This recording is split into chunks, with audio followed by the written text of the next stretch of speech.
गरीब माँ और 5 बेटियों का गाजर घर। बाबूजी, रोटी बना दी है, खा लीजिएगा, मैं खेत पर जा रही हूँ। तभी खटिये पर से बूढ़ा रामा खांसते हुए बोला, अरे बहू, ये ले, मेरी शॉल लेती जा, बाहर बड़ी ठंड पड़ रही है। नहीं बाबूजी, इसकी जरूरत आपको ज्यादा है, क्योंकि घर में ओढ़ने को एक भी कंबल नहीं। माँ, आज हम तीनों भी आपके साथ चलेंगे खेत पर बच्चों, तुम्हारे पास स्वेटर भी नहीं, सर्दी लग जाएगी। माँ, जल्दी तो आपको गुलिया दीदी और तानी दीदी को भी लगेगी। अगर हम जब एक साथ मिलकर खेत पर काम करेंगे तो ज्यादा पैसे आएंगे और फिर हम कंबल खरीद लेंगे। मेरा राजा बेटा कितना समझदार हो गया है, माँ के दुख को समझने लगा है। सरिता अपने बच्चों के साथ खेत पर आती है, जो कि जंगल के पास पड़ता था। बच्चों, हमें आज के आज खेत जोतकर गाजर की फसल बोनी है। सरिता की चारों बेटियां और राजा भी कड़ी मेहनत से बंजर खेत को जोतते हैं और फिर सब मिलकर खेती करते हैं। दिन बीतते हैं। एक रोज जब सरिता घर आती है तो वो अपने पति को घर में जुआ खेलते देखती है। अरे बिरजू, भूख लगी है, ये ले दारू, 2 घूंट मार ले। अरे खाली दारू, इसके साथ कुछ चखना मिल जाता तो मजा आ जाता। अरे देख बिरजू, तेरी लुगाई आ गई। बिरजू को घर में जुआ खेलते देखकर सरिता बौखला कर बोली, अजी, तुमको शर्म नहीं आती? घर में जुआ खेलते और दारूबाजी करते। तो फिर बोली, अरे जानती नहीं, पति परमेश्वर होता है और पत्नी की जगह पति के पैरों में होती है। चल जल्दी से मेरे लिए अंडा ऑमलेट बना और गरम रोटी भी। तुम्हें अब मुफ्त का खिलाने को राशन नहीं मेरे पास। 6 बच्चे हो गए हैं, जानती भी हो इन सबका पेट कितनी मुश्किल से पाल रही हूँ मैं। तुम्हें तो जिम्मेदारी से मतलब ही नहीं। घर में बूढ़ा बीमार पिता है, तुम तो कमाने गए थे ना, फिर क्या हुआ? आते ही पैसे मांगने लगी। पति ने खाया पिया कि नहीं, ये तेरा बाप पूछेगा। नशे में तो बिरजू सरिता से अकड़ते हुए अपनी चमड़ी की चप्पल निकालकर उसे बहुत पीटता है। ये ले, और लड़ा की जबान, मैं कमाता नहीं तो क्या इस घर में मेरी इज्जत नहीं होगी? ये ले। बचाओ, ओह बचाओ, माँ को मत मारो पिताजी। तभी लड़खड़ाते हुए बिछौने से उठकर बूढ़ा रामा कहता है, अरे निकम्मे, छोड़ दे बहू को, निकल जा इस घर से तू, और फिर कभी शक्ल मत दिखाना। अरे ये मेरा घर है, मैंने बनाया है इसे।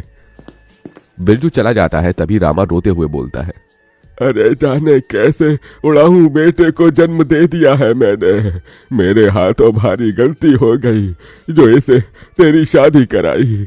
बहू, माफ कर दे मुझे। पर उस 5 बेटियों की गरीब माँ का दुख इतना ही नहीं था कि एकदम से जोरदार तूफान उठा और झोपड़ी की छत हवा के झोंके से उखड़ कर गिर गई। हे भगवान, इतना भयंकर तूफान! तानी, गुड़िया, अंजू, तुम तीनों सोनी, राजा और मुनिया को लेके बाहर निकलो, मैं दादाजी को लेकर आती हूँ। उठिए बाबूजी। नहीं बहू, तू जा, मेरा समय आ गया है। तुझे उन 5 बच्चियों की सौगंध, तेरे बाद उन्हें देखने वाला कोई नहीं। जा बहू, जा। सरिता के बाहर निकलते ही पूरी झोपड़ी गिर जाती है। सरिता छाती पीट पीट कर रोने लगती है। बाबूजी, अरे कैसा निर्दयी है रे तू ऊपर वाले। क्या मिला आखिर, क्या मिला तुझे मेरा घर उजाड़ कर? तू खुद तो अपने घर में सो रहा है और मेरी 5 बेटियों को बेघर कर दिया। जवाब दे, तू बोलता क्यों नहीं? सरिता को टूट कर रोता देखकर उसकी 5 बेटी भी बिलक बिलक कर रोती है। चुप हो जाओ माँ, रो मत। माँ, मुझे जल्दी ठंड लगती है। हे भगवान, इतनी बर्फ गिर रही है, मुझे इस ठंड से अपने बच्चों को बचाना होगा। सरिता सबका दरवाजा खटखटाती है, मगर कोई भी मुसीबत में उसकी मदद नहीं करता। हार कर वो अपने जंगल वाले गाजर के खेत में आ जाती है और सब रात भर ठंड से कांपते ठिठुरते हुए बीतती है। माँ, बहुत भूख लगी है। हाँ माँ, मुझे भी भूख लगी है। तभी सरिता की सबसे बड़ी बेटी तानी खेत में देखती है जहाँ लाल लाल गाजर उगे थे।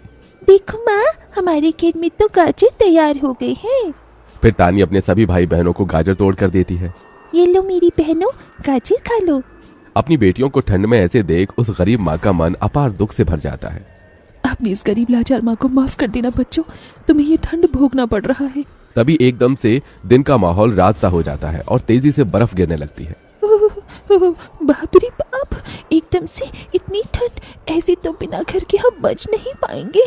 तभी सरिता अपना आंचल उन पर उड़ाती है, मगर बच्चे थरथरा उठते हैं कि एकदम से गुड़िया कहती है, माँ, तानी दीदी, हम अपना घर बना सकते हैं। मगर कैसे बिटिया, हमारे पास पैसे भी तो नहीं। माँ देखो, हमारे खेत में कितने सारे गाजर उगे हैं, हम इसी से अपना घर तैयार करेंगे। पर